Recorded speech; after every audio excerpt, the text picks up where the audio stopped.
I'm just crawling out from underneath my diesel 5-speed manual, triple locked, imported 80 series Toyota Land Cruiser. It is the vehicle of my dreams. I've always wanted one, but it does have one small problem. It has a bit of rust up underneath and on the rear axle. I've already cleaned up the rear axle. It is rust free now, but there's still some rust up underneath, and I've been crawling up underneath it every day, trying to chip away at it, and it is cleaning up very nicely. We're gonna do well with this. Now on the back right-hand corner of the frame, it does need some chopping and some welding. Nothing I haven't done before. We're gonna have it rust-free. We're gonna have it lifted, stainless steel snorkel, a custom 4-link suspension, back on the road, back on the trails soon enough, and it's gonna be an absolute animal. But I wanted to crawl out from underneath my 80 series Land Cruiser to tell you that I want to start doing a different type of episode. So in addition to the shop stuff will stay at the same pace it has been going, roughly one a week, trying to keep up with one a week.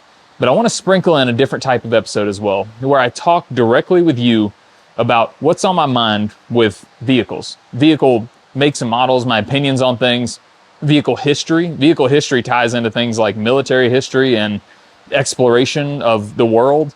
Vehicle history is so interesting, and I want to discuss that. That's probably going to be my main topic. I'm obsessed with it, and I'm not that interested in new vehicles, but I would like to review some older vehicles if I could get my hands on some that are historically significant or unique in some way.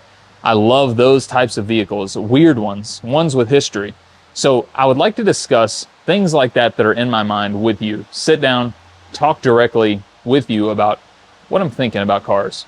So I would like to sprinkle those in as second episodes on any given week. So maybe not two every single week, but maybe I sprinkle it in as a little midweek pick-me-up, a little extra to add to my shop videos. And in addition, one reason that I'm a little bit worried about the pace of the shop videos is, as you know, as a car enthusiast, you've had this happen. You're at the mercy of parts, money, time, supplies. Look, I just climbed out from under my Land Cruiser because I was using my Milwaukee M12 die grinder and my attachment on the front exploded. I was doing really good. I was making good progress, but that's the last one I have. It ripped in half and I can't even unscrew it to put another one on. So I need another chuck for this part. Can't even continue. So things like that. Now I have to go to the store and get one. The Defender, I'm gonna go ahead and spoil it. The Defender needs a rear drive shaft. So I'm waiting for a drive shaft to make it here from North Wales. So another country, we're waiting on that thing to cross the ocean.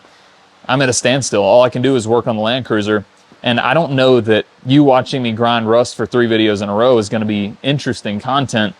So I will make videos, of course, about the rust repair on the Cruiser, but when I'm just doing the same thing for weeks at a time, I don't know that you're gonna wanna watch that.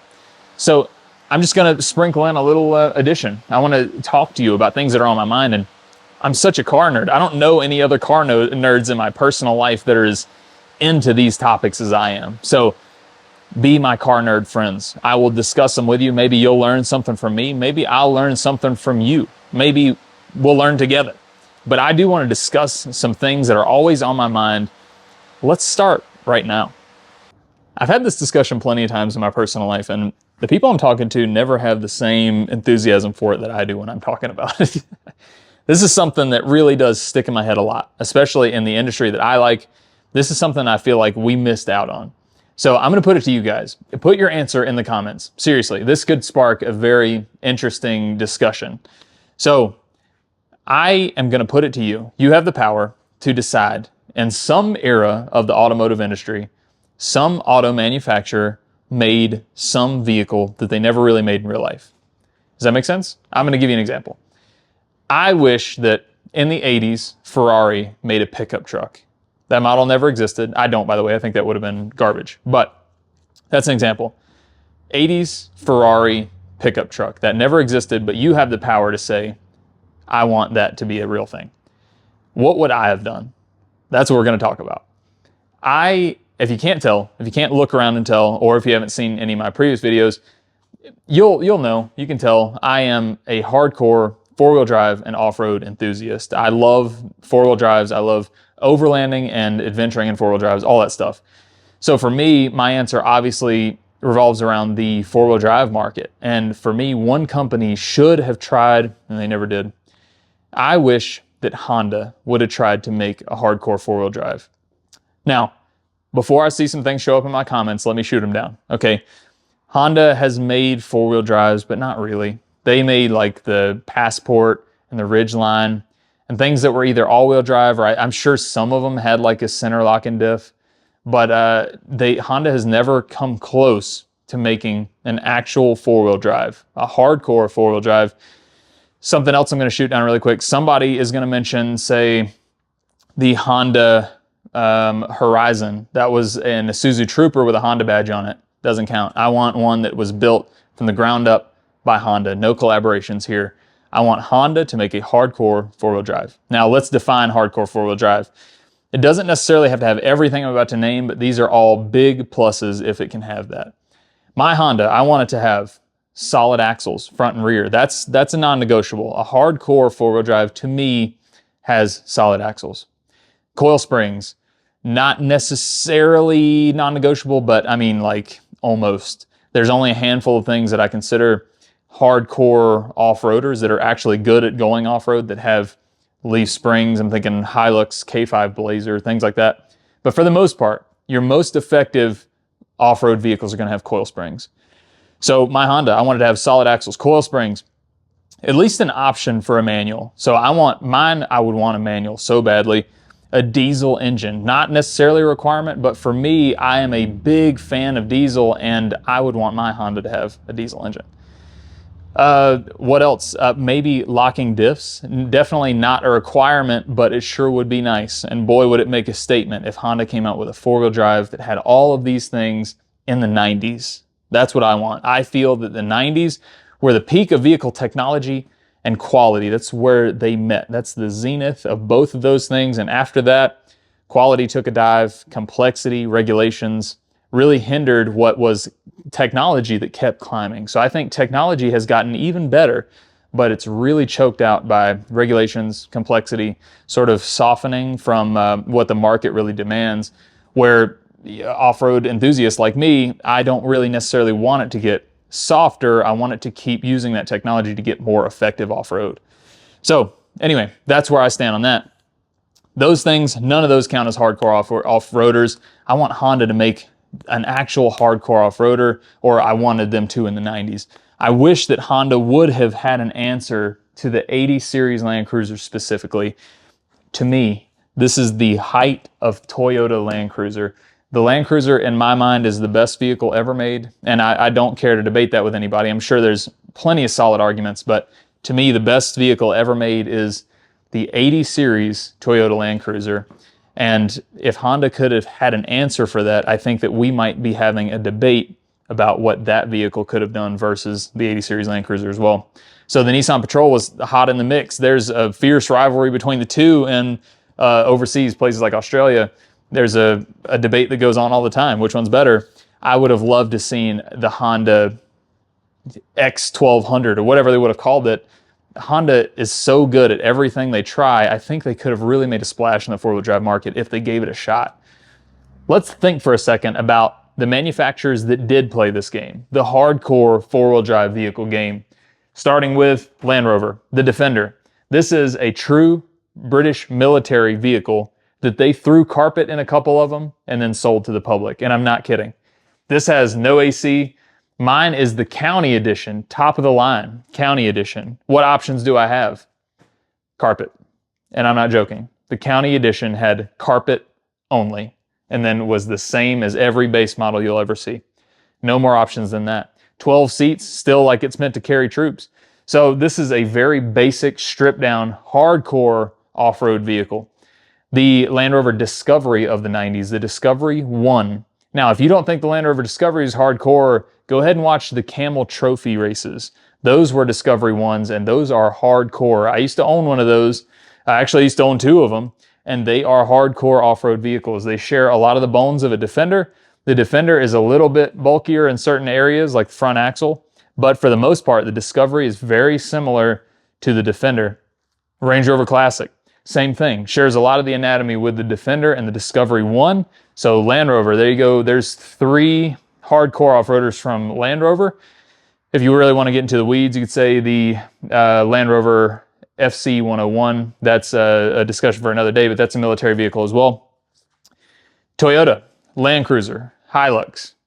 How about Nissan with the Patrol? We have the Jeep with the Wrangler. Whether you like Jeep or not, that's a hardcore off-roader. Those little things are monsters, especially the TJ, my favorite. That's a hardcore off-roader. Right off the bat, you see how now we've named these 4 and we're starting to run dry of manufacturers. Who else do we have? We have Mercedes-Benz, the G-Wagon, the Geländewagen. That's a hardcore off-roader, no doubt about it. The G-Wagon is a legitimate foreign military vehicle as well. And the ones that you see these days, the modern G-Wagon, certainly not a hardcore off-roader. But the W460, the W461, the ones from the 80s and 90s, those are as hardcore as it gets. I love those vehicles so much.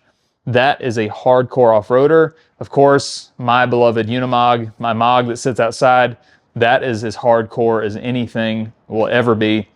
Mercedes-Benz has their hand in the competition. So you got Toyota, Nissan, Land Rover, Mercedes-Benz, Jeep. After that, you start having to kind of compromise. You have, let's say, the Ford Bronco. It's kind of an F-150. You have the K5 Blazer. Not truly that hardcore of an off-roader. It's really more of a chopped truck with leaf springs. Now, you can modify the bejesus out of those things and make them into a hardcore off-roader, but the K5 Blazer and the Bronco, they're really more just tough bricks that you can drive through stuff and they don't break, more so than actually being technical and capable rock crawlers or things like that. So I'll throw them in the mix, but Ford and Chevy didn't really have the same caliber of off-roader like the other ones that I've mentioned. And I'm sorry, Bronco and Blazer owners, I'm not attacking you. I'm just saying, these, I'm naming off the ones that I can think of that have coil springs, solid axles, that are really made to go off-road. The Bronco and Blazer, I suppose, just make the cut. But after that, what are we talking about then? I mean, kind of out of options.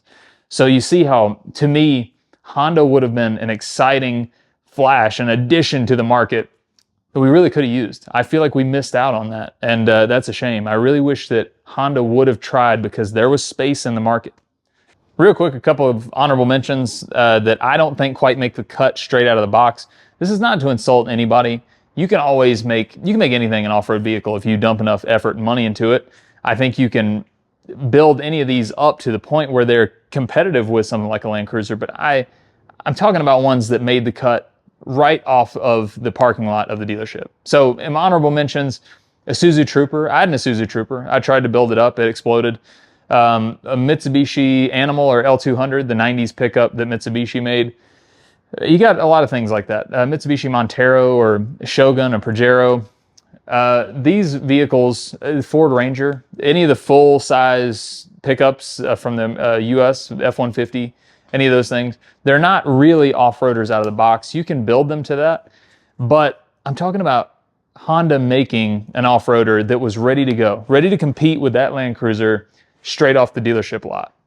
Now, I normally get a lot of pushback from the people I'm talking to on this topic. Usually, one of the most common, let's see, Honda only makes high-revving 4-cylinder gasoline engines. Not true. If you're from, let's see, Thailand, go ahead in the comments. I bet you see some Honda diesels, don't you? If you didn't know, plenty of Hondas have had diesels over the years, just not in the US. So Honda is known for its very reliable, high-revving 4-cylinder gasoline engines, but overseas they make a number of diesels. The one that really makes me think the most, there's a couple, but the Honda CR-V from like 2017 onward has a diesel in it, and it makes a lot of power. It's actually a really powerful diesel engine. I know that Honda could have put a diesel in their mythical off-roader, and they actually made diesels at the time. It's not like that's a new thing for them. They had diesels. The N-Series diesel was in the Honda City, the Honda Jazz, which is the Honda Fit. That's around the time that this thing was made. So I know that Honda could have put a diesel in an off-roader. I don't think that saying that they only make gasoline engines is a legitimate argument, because that is clearly not true. They make diesels. Another pushback that I get, Honda has never made anything four-wheel drive, and they wouldn't be any good at it. They only make economy cars, so they wouldn't be able to make a four-wheel drive vehicle. I definitely disagree with that. It's true. Honda has never made an actual dedicated off-roader. That's what I'm complaining about right now.